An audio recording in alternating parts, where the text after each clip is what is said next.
ये देखो क्वेश्चन अब एक समकोण त्रिभुज एबीसी में जिसका बी समकोण है, यदि tan a बराबर 1 तो सत्यापित कीजिए कि 2 sin a into cos a बराबर 1। यानी एक समकोण त्रिभुज बना लेंगे जिसका नाम क्या रहेगा, एबीसी। ए हो गया ए बी सी, बी को क्या बोला है, समकोण है। तो tan a बराबर दिया गया है a, समकोण त्रिभुज ए बी सी में tan a बराबर कितना दिया गया है, 1। तो tan थीटा बराबर क्या होता है, लंब बटे आधार। ये लंब है और ये आधार है और इसको क्या बोलते हैं, कर्ण। तो tan थीटा बराबर क्या होता है, लंब बटे आधार, क्योंकि इसको tan a निकालना है तो इसके लिए लंब a है और आधार a। तो लंब इसका क्या है, BC बटे आधार क्या है, AB बराबर 1। ठीक, यदि हम बटे 1 कर देते हैं तो यहाँ पे क्या हो जाएगा, AB बराबर BC, अर्थात A वाली भुजा इस वाली भुजा के बराबर है। ये दोनों भुजाएं क्या हैं, बराबर है। अब हमको साइन और कॉस निकालने की आवश्यकता है, तो ए वाली भुजा और ए वाली भुजा दोनों क्या हैं, बराबर हैं।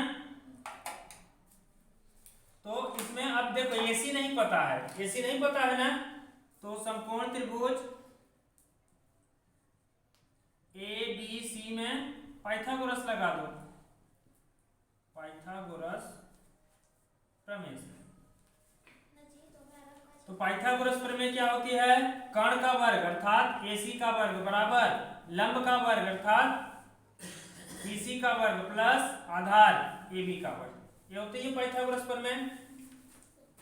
अब देखो A हो जाएगा AC का वर्ग बराबर, देखो यहाँ पे AB और BC दोनों क्या हैं, बराबर है, तो हम AB की जगह पे BC रख सकते हैं या तो BC की जगह पे AB, कुछ भी मान रख सकते हैं। तो BC की जगह पे मान लो कि AB रख देते हैं, तो कितना हो जाएगा, AB का स्क्वायर प्लस AB का स्क्वायर होगा, क्योंकि इस BC की जगह पे AB स्क्वायर रख दिए।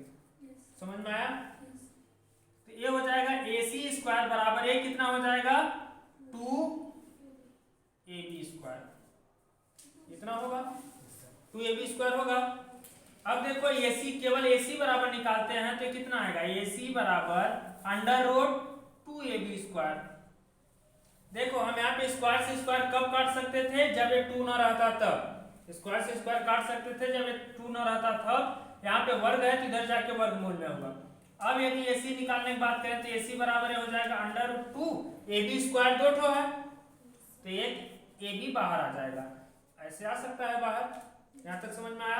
क्योंकि ये वर्ग था तो रूट से बाहर आ गया, 2 ठो है तो, लेकिन रूट 2 बाहर नहीं आएगा क्योंकि एक ही ठो। अब इसका लेफ्ट हैंड साइड ले लो, लेफ्ट हैंड साइड बराबर क्या है, 2 sin a into cos a। तो ये हो गया 2 sin a, साइन थीटा बराबर क्या होता है, साइन थीटा बराबर क्या होता है, लंब बटे कर्ण, ये होता है ना, अर्थात BC बटे AC, ये होता है, ये हो गया BC लंब और कर्ण क्या हो गया, AC इनटू cos थीटा बराबर क्या होता है, cos थीटा आधार बटे कर्ण, ये होता है। समझ में आ रहा है, cos थीटा बराबर आधार बटे कर्ण, तो आधार इसका क्या है, AB बटे कर्ण क्या है, वही AC। यहां तक समझ में आया? अब ये हो गया 2,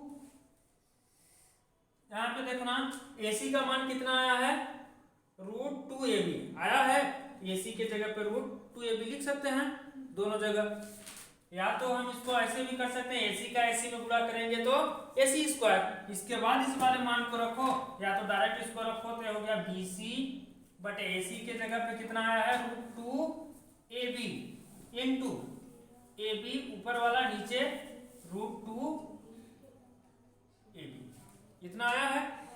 अब ये देखो एक तो AB से AB कट गया, कटा कि नहीं, ऊपर में क्या बचा 2BC, नीचे क्या बचा, रूट 2 का रूट 2 में गुणा होगा तो रूट कट जाएगा, तो ये 2 ए बी और बी सी दोनों बराबर हैं कि नहीं? तो बी सी के जगह पे हम ए बी लिख सकते हैं, या तो ए बी के जगह पे बी सी लिख सकते हैं, लिख सकते हैं।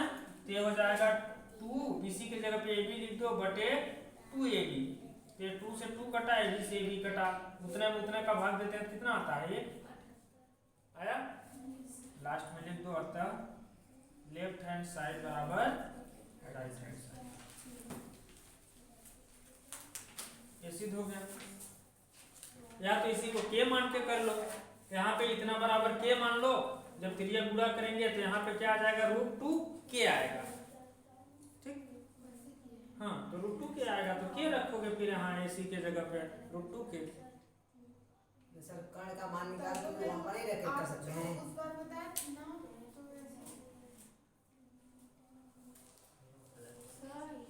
दूसरा इसे बता दिया।